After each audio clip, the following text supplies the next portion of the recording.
The stars above were calm, shining like little fires in the sky. But far away on a cold and forgotten moon, something was not calm at all. Ethan sat alone in the dark room of the space station, sipping cheap coffee and watching silent screens. He worked as a backup communication officer, the kind of job no one really noticed. Most signals were boring, just cargo reports or private messages. But tonight, something different came through. A soft sound crackled in his headphones, a signal buried under noise. Ethan leaned forward and adjusted the frequency, then froze when he heard a whisper. "Please, help, it's inside me. I can't escape." The voice was soft almost. Broken. It didn't sound like a recording. It sounded real, alive, and scared. Ethan hit the record button, replayed it, cleaned the signal again and again. "Please, don't let it find me." He stood up and called his supervisor, but no one answered. The rest of the crew was asleep or off duty. Ethan knew the rules: report strange signals, wait for backup, follow protocol. But something inside him told him this couldn't wait. He played the message one more time, and this time the whisper said his name. "Ethan, please." His heart pounded. He had never heard anything like that. No one on the moon should know his name within 20 minutes. Ethan was inside an old company shuttle, heading toward the source of the signal. The moon where it came from was dead. Failed mining colony shut down years ago. No one lived there anymore. No reason to. The flight was rough. The shuttle rattled and groaned like it didn't want to wake up either, outside the windows. The planet grew closer, gray, rocky, and full of scars left by old machines.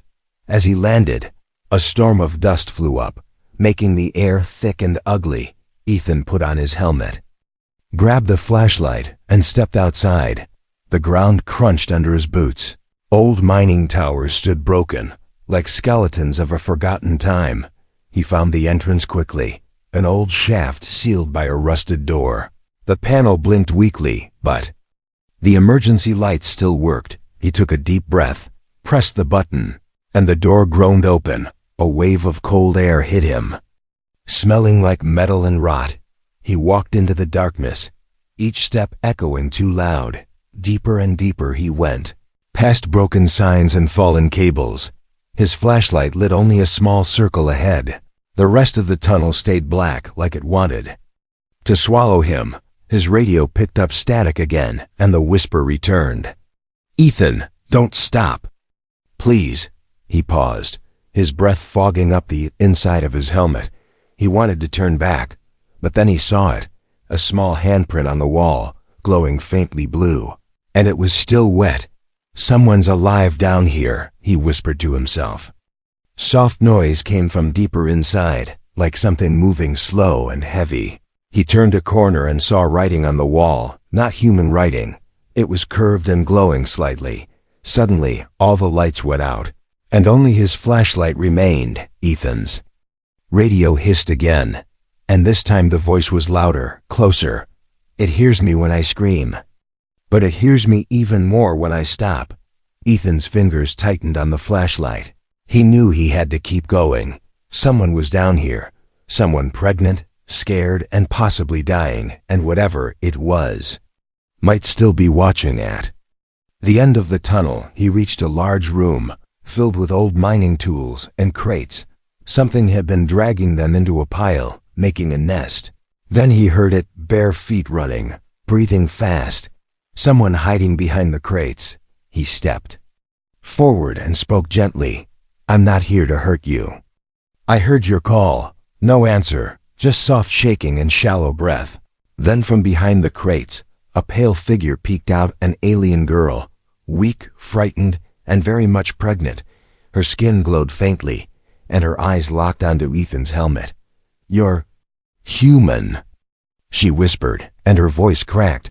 Before Ethan could speak, she held up her hand. It hears sound. It comes when I talk."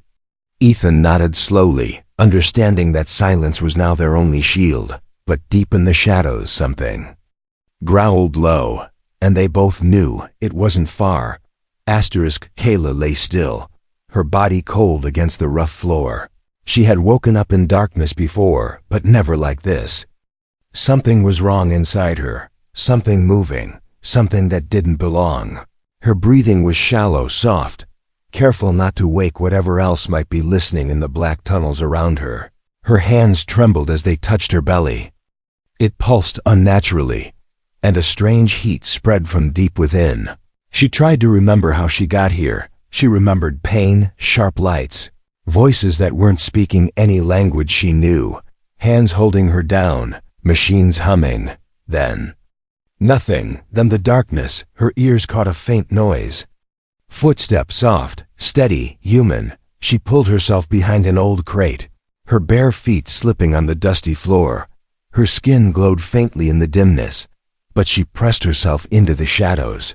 A light entered the tunnel. Kayla winced and held her breath. The man was getting closer, his flashlight beam cutting through the dark like a blade. He moved slowly, carefully, his suit humming gently.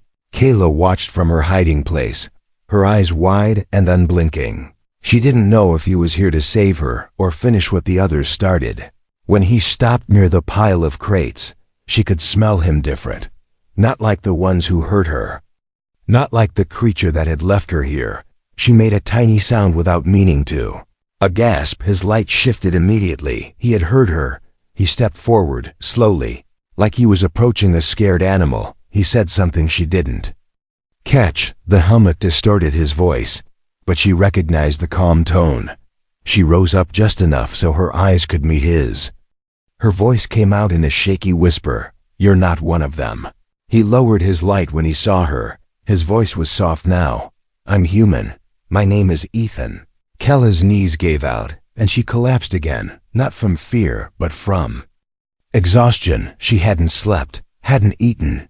Her body had spent everything keeping the thing inside her alive. Ethan rushed forward and caught her before she hit the ground fully. His hands were warm, careful. She flinched at first, but he didn't hurt her. He gently lowered her down and sat beside her. "You sent the signal," he said quietly, more of a statement than a question. Kayla nodded slowly, her lips dry. "I didn't think anyone would hear it." "No one ever hears." "I heard," Ethan replied. "I came alone." "No one believed me." Kayla looked at him, her eyes shining in the dim light. "You shouldn't be here," she whispered. "It's still down here." Ethan's face went still. Behind the helmet, he looked around, the tunnel behind him silent. Too silent. "I don't know what it is," she said slowly, "but it put this inside me." Her hand moved to her swollen belly. "It grows fast. It listens through me sometimes. Sometimes I feel it trying to use my voice." Ethan's breath caught. He had heard strange things in the signal, glitches that sounded like words but weren't human. Now he understood. Maybe it was the creature speaking through her, using her. Pain. Kayla grabbed his wrist. Her grip was weak but full of fear. "If I die, it might be born." Ethan nodded slowly. He understood too well now. They had to get out. But he had no idea how deep they were, or how many paths had collapsed over the years. He stood up and offered her a hand. She hesitated, then took it, as he pulled her to her feet. A distant rumble echoed through the tunnels. Kayla's whole body went stiff. "It hurt us," she breathed. Ethan turned off his flashlight at once, plunging them into full darkness. Only Kayla's faint glow remained. From deep in the mine, a sound rose, a scraping, low and sharp, like claws dragging across steel. Kayla turned to him, her face pale. "Run," she whispered, "before it finds you too." But Ethan didn't move. He grabbed her hand tighter and whispered back, "We both go, or we don't go at all." Her lips parted, her eyes wide. No one had said that to her before. No. One had stayed. And for the first time in many cycles, Kayla felt something warm in her chest. Hope. But hope was fragile here, and the monster was close. So they ran, hand in hand, into the dark, hunted by something that should never have been born. The air behind them shivered like it was alive, as if something in the dark was breathing along with them. But heavier, slower, more patient. Kayla's bare feet hit the cold floor again and again as she followed the human, Ethan, through the endless. Black, her body hurt with every step, but she didn't dare slow down. Not when it was still behind them. Ethan held her hand tightly, pulling her forward, guiding her through broken paths and twisted metal. He had no map, only instinct, only fear, and the growing need to protect the strange girl beside him. They reached a narrow shaft where the walls dripped with condensation. It smelled like rust and something worse, something sour and old. Ethan pressed Kayla against the side wall, both of them panting quietly, trying to hear past their own heartbeats. Then came a sound, not from their steps, but from behind, slow, dragging, wet. Something moving over the ground like a wounded beast, but not wounded, not weak, just watching. Kayla closed her eyes and whispered low, "It doesn't always chase. Sometimes it waits. It likes fear." Ethan looked back the way they came but saw nothing, just black, then movement. But when he blinked, it was gone. "What does it want from you?" he asked under his breath. Kayla shook her head slowly. "It doesn't want me. It wants what I carry." She placed a hand gently on her belly, and her skin pulsed blue beneath it. "It puts something inside me, but I don't think it's only a creature. I feel thoughts sometimes that are not mine." Ethan stared at her, the glow from her belly softly lighting her face, and for the first time he realized something. She wasn't just a victim, she was a vessel. "We need to get higher," he said. "Closer to the surface." I saw a collapsed lift shaft. "Back there, maybe there's another level." She nodded. But her steps were getting slower, her strength was fading, and the thing inside her twisted more violently. They reached a side tunnel, one Ethan had almost missed. The ceiling here was cracked and the walls pulsed faintly with some strange energy. Kayla stopped walking, her face pale, her breath shallow. "Something happened here," she said, voice trembling. "This is where it touched me the first time." Ethan turned to her. "Are you sure?" She pointed at a strange black stain on the vandal wall, long and jagged like claws had melted through metal. "I remember screaming, and no one came." Ethan stepped closer and felt a strange warmth in the air, like the place was still burning after all this time. "Come on," he said softly. "You're not alone now." But behind them, the shadows shifted, this time clearly, like a large shape had moved just out of the light. Ethan spun around and aimed his flashlight, but Kayla grabbed his wrist, shaking her head fast. "No lights," she whispered. "It doesn't like light, but it learns. If we shine it now, it'll change. It always changes." He lowered the light slowly. Heart thudding, they moved again, this time in near blackness, trusting only sound and feel. As they reached the next level, the air turned colder, and Kayla stumbled, falling to her knees. Ethan knelt beside her and touched her shoulder. "It's starting again," she said weakly. "The child is awake." She arched slightly, her back twitching as something inside pushed hard against her skin. "I can feel fear," she whispered, "but it's not mine. It's his." Ethan didn't understand at first, then it clicked. "You mean the one inside you is afraid too?" She nodded slowly. "Yes, it's hiding from its own creator." Suddenly, a loud crash echoed through the tunnels, a pipe falling, maybe, or maybe not, but it was enough to make them both jump. Ethan pulled Kayla close and looked into her eyes. "If we stay down here, we die." Kayla stared at him with pain and silence, then did something he didn't expect. She touched his face gently, and in that brief second, he felt a wave of memories, not his own, running, screaming blue walls. Strange lights, pain, loneliness, darkness. Then she pulled her hand away quickly. "Sorry," she whispered. "Sometimes it slips." "I didn't mean to show you." Ethan looked at her differently now. Not just as someone he had to protect, but as someone he needed to believe in. In the distance, that low growl returned. Deeper this time, more focused, like the monster had finally caught their scent. Ethan stood up and helped Kayla to her feet. "Let's finish this," he said, and in the flickering dark, they moved forward again. Not fast, but side by side, with something watching every step, and something unborn, now wide awake. The metal shook beneath their feet. But there was no sound from above, only a deep pulse that seemed to come from the walls themselves, like the tunnels were alive and waiting for something to happen.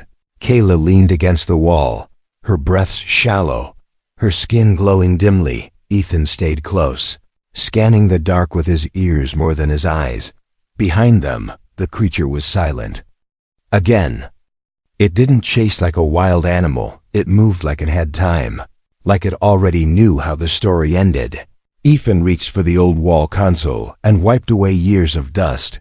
The screen blinked twice, flickered, then showed an old mining map, just static lines and fading shapes, but enough to see a path. "There's a control room," he whispered. "Maybe 100 meters ahead, if the power's still good. Maybe we can seal the doors." Kayla didn't answer. She just nodded and followed.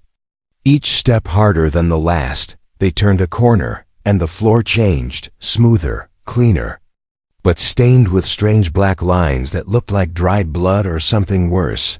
Kayla froze, staring at one of the walls, then reached out and touched it. Beneath her fingers was a symbol, one that hadn't been there before. It glowed faintly as her hand passed over it, and Ethan noticed the same mark burned into her back, curved and sharp like a brand. "What is that?" he asked, keeping his voice low. Kayla pulled her hand back, her eyes dark.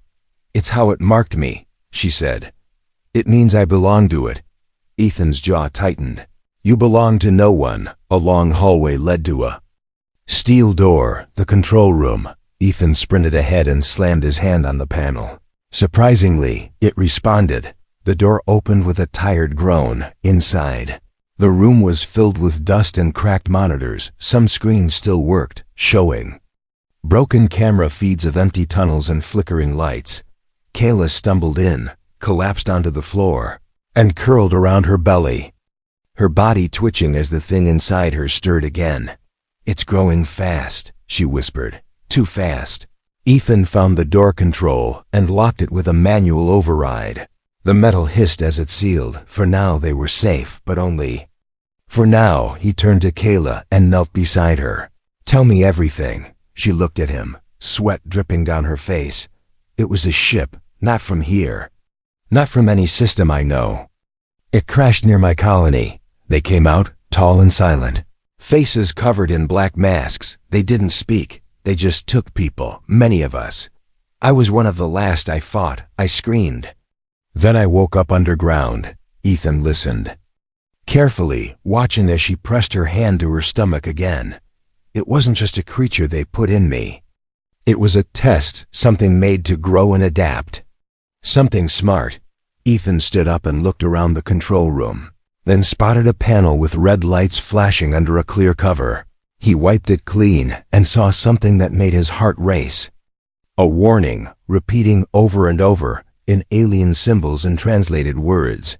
"Genetic weapon breach. Do not engage. Internal host must be neutralized before extraction." He looked back at Kayla, and for a second, he saw her differently. Not just a victim, but a carrier of something designed for war. Kayla saw the fear in his face, and she flinched. "If you're thinking of leaving me here, do it," she said softly. "I wouldn't blame you." Ethan didn't move, then slowly shook his head. "I'm not leaving." She stared at him, her lip trembling. "Why?" He stepped closer and looked her in the eyes. "Because you're still you." But the control room lights flickered. And then the camera feeds started to change, one by one. They showed a figure entering each hallway. Not walking, crawling, sliding, limbs too long, eyes glowing with empty hunger. Kayla's voice broke. "It's coming." Ethan ran to the backup systems and powered the emergency lights. Weak yellow beams lit the outside halls. But on one screen, the creature stopped, looked directly at the camera, and smiled. It had a mouth now, wide and full of teeth. Kayla gasped and gripped the floor, her body shuddering. "It's trying to be like you," she said. "It's learning." The lights began to fail one by one, and something heavy slammed into the door. Dust fell from the ceiling, and the room shook. Kayla reached for Ethan's hand, her fingers trembling. "If it gets in here, and I lose control." You know what you have to do." Ethan looked at her, then at the door, his jaw clenched. "I'm not here to kill you," he said softly. "I'm here to make sure you live." Then another slam came, louder this time, and the metal began to crack. The metal groaned like it was crying, each second stretching as the cracks widened. A long screech echoed through the control room as claws dragged across the other side of the door. Kayla pressed her back to the wall, her arms around her swollen stomach, her eyes locked on Ethan. She didn't speak, she didn't have to. The fear in her face said enough. Ethan grabbed a tool rod from the corner of the room.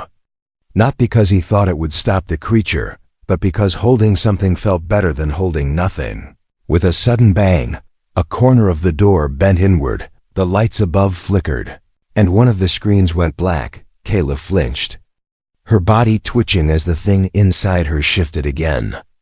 It was awake, it was listening, and it was afraid. "I think it knows," she whispered. "It knows the one that made it is near." Ethan looked around for another way out, but the only door was being torn apart. His eyes landed on a service hatch near the floor, barely big enough for one person. He ran to it and pulled it open.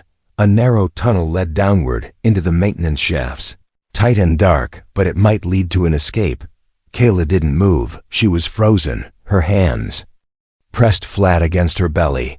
"It's speaking again," she said softly, not with words, but with feelings. Ethan helped her to her feet. "We're not waiting for that door to open," he said. "We're going down." Kayla nodded, weakly, and they crawled into the shaft, the walls tight around them, the air thick with dust. Creature behind them growled once more, louder, but it didn't follow, not yet.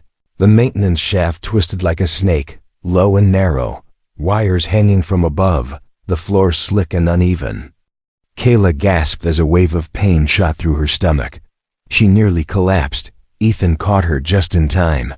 "I can feel it moving," she whispered. "It's trying to get out.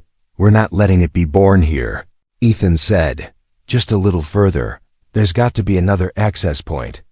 They reached a small vent that opened into a deeper tunnel. This one had smooth walls and strange lights that still worked. A pale blue glow filled the space like moonlight. Kayla stumbled forward and collapsed near the wall, her breath shallow, her skin glowing brighter than ever. Ethan looked around and spotted something strange, a transport rail, old but intact, with a control console nearby. It was marked in a mix of alien letters and faded human symbols. "Emergency Route Delta." He ran to the panel, powered it on, and the lights on the rail flickered to life. A cart was still docked, ready to go. But as the system came online, the ground shook, and from above, a heavy thud echoed down the shaft. Ethan's heart pounded. It had found another way in. He rushed back to Kayla, helped her to the cart, and secured her in the seat. The control panel blinked red, one final safety lock, waiting for manual override. Kayla opened her eyes, barely, and whispered, "I'm scared, Ethan." He leaned close. "I know," he said. "But we're going home now." The override released and the cart hummed to life, slowly pulling away from the platform. As it moved, Kayla looked back one last time, and for a split second she saw it. A long black shape in the shadows, tall and twisted, with no face but eyes that glowed like dying stars. The creature didn't move. It just watched. Kayla turned forward again, tears falling silently. "It let us go," she whispered. "But not because it gave up." Ethan kept his eyes on the track ahead. "Then why?" "Because it's not done." Kayla said, "It's inside me, and it's still learning." The railcar sped through the tunnels, each light above flashing past like a heartbeat. And somewhere far behind, the creature faded into the dark again. Waiting, watching, and growing. The tunnel walls raced past like shadows fleeing the light. The railcar moved faster now, guided by old systems still loyal to their last mission: get the living out. Ethan sat beside Kayla, watching her closely. Her head leaned back, her eyes half closed, sweat clinging to her skin like mist. Her belly glowed brighter with every second, like something inside was pushing against her ribs, not just growing but reacting. Suddenly, Kayla opened her eyes wide. Not in fear, but focus, and said in a steady voice, "It's not just a child." "Ethan," he looked at her, confused. "What do you mean?" "I can feel it's mine now," she whispered. "It's not like me, and not like the monster. It's something between." Ethan stared at her belly, unsure what to say. But before he could speak, Kayla sat up straighter, stronger than before. "It's changing me," she said. "My blood feels different. My thoughts are clearer." The lights above flickered as they passed a bend in the tunnel. And something strange happened. Kayla's hands lit up with faint blue lines, running like circuits under her skin. Ethan reached for her. "Is this hurting you?" She shook her head, her voice calm. "No, it's showing me how to survive." Before he could ask what that meant, the rail car slowed down, warning lights flashing ahead.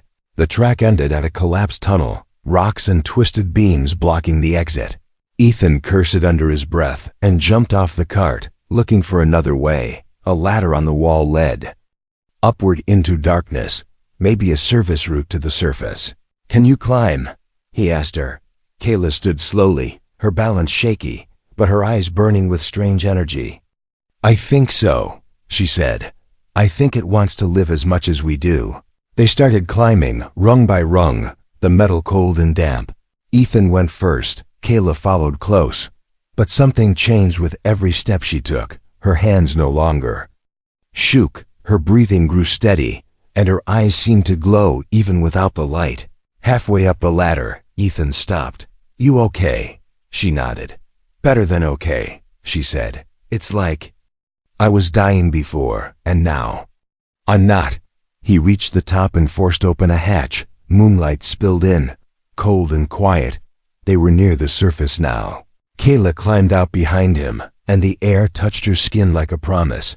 But the moment her feet hit the ground, her body arched. A sharp breath escaped her lips, and she collapsed to her knees. Ethan knelt beside her. "Kayla." She grabbed his hand tightly, her voice shaking now. "It's starting. I can't stop it anymore." He looked around an empty landing zone with a broken shuttle pad and a tall comms tower leaning sideways. No shelter, no time. Kayla screamed, not from pain, but from the sudden rush of something ancient and wild. A wave of energy burst from her chest, throwing dust into the air. Ethan covered her with his body, shielding her from debris, but when he looked down, her entire form had changed. Her skin was marked with glowing veins, her eyes pure white, and her belly pulsing like it held a star. "I see everything now," she whispered, not in fear but in awe. "I see what they made, what they feared, and what I can become." Ethan stared at her, lost for words. Then a sound echoed from below, a long howl, not angry, not loud, but full of sorrow. Kayla blinked, tears in her eyes. "It's not chasing anymore." "Why?" Ethan asked. "Because it knows it's too late," she said. A silence fell between them, filled only by the soft wind. Kayla stood up slowly, her belly now calm, the glow inside her fading to a gentle pulse. She looked at Ethan with a small smile. "I'm not just a carrier anymore. I'm a mother now. And this life inside me made its choice." Ethan reached for her hand again, holding it tightly. Then far in the distance, lights blinked on the horizon, rescue beacons, finally responding to the original SOS. But the story they would find here was not the one they expected. The sky was quiet, a soft purple stretching above the broken landing field. Rescue lights blinked faintly in the far-off dark, but Kayla didn't move toward them. She stood in the open, bare feet on cracked stone, her skin glowing like morning frost, her arms around her belly as if she were holding a secret the stars couldn't hear. Ethan stayed beside her, silent, watching her face as the wind pushed through the dead grass. "You don't have to stay," she whispered, not looking at him. "You came to help, and you did. Now you can go." Ethan shook his head slowly. "You don't know me very well if you think I came all this way just to leave now." Her lips curved into something close to a smile, but her eyes were far away, fixed on the sky. "I can feel It's sleeping, she said. Whatever it was before, it's not that anymore. Ethan sat down beside her, arms resting on his knees. So, what is it now? Kayla turned toward him, and for the first time, her voice didn't tremble. It's a child. Not a weapon, not a monster, just a child. A soft hum began in the ground beneath them, and they both turned toward the comes. Tower, its broken head blinking faint signals into the void. The rescue ship would arrive soon, but Kayla didn't look relieved. She looked conflicted. They'll want to study me, she said. Dissect what's inside me, turn it back into what it was made to be. Ethan nodded.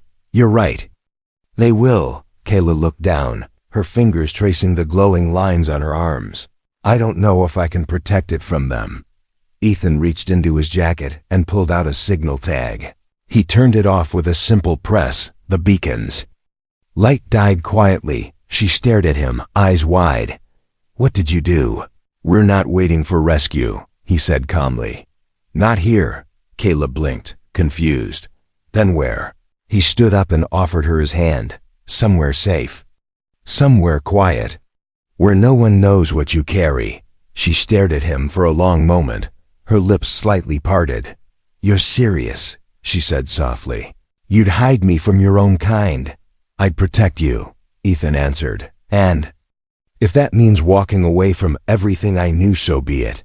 Kayla took his hand slowly and stood up, her body still glowing, but calmer now. They walked across the silent field toward the far cliffs, where old paths led into the wilds beyond. The base, as they walked.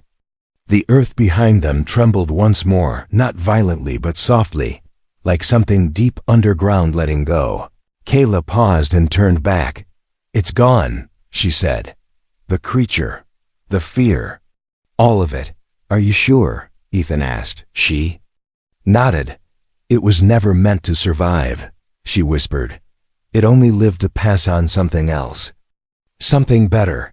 They kept walking hand in hand, leaving the dead base behind above them. The rescue ship descended slowly, scanners blinking as they searched for signs of life, but they were already too far to see. Kayla and Ethan vanished into the shadows of the cliffs, two small figures walking toward an unknown future. And inside her, the unborn child slept peacefully for the first time, surrounded by silence, warmth, and love. Whatever it had been made for, war, control, destruction, those things no longer mattered because it had chosen its mother, and she had chosen to protect it.